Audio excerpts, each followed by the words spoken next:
TV for test update sa Blackwater event sa Water Malolos. Tatlo yung ginagamit ko.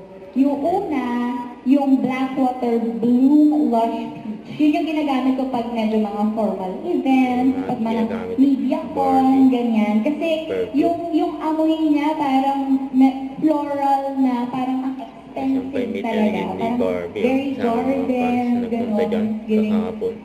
Very floral scent, citrus scent, ganyan. So pag may mga formal events ako, yung pangmalakasan, pangdiinan, yun yung ginagamit ko. Pero, yes, oo. Tapos ngayon, parang as a character, kasi syempre, ang hirap naman kung as Dino, dalawa kasi yung character ko sa maging sino ka man.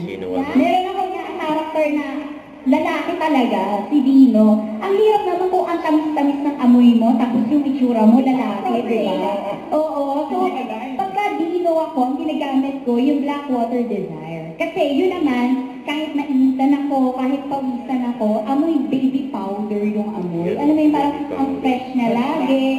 O, di ba? Syempre, may mga eksena tayo medyo may kayakap. So, dapat palagi tayong amoy baby powder. Di ba? Dapat hindi tayo mapahiya. Parang kailangan ko kayo ng Blackwater. Di ba? Oo. Parang talaga ng alaka. Confident. Ay! Diba?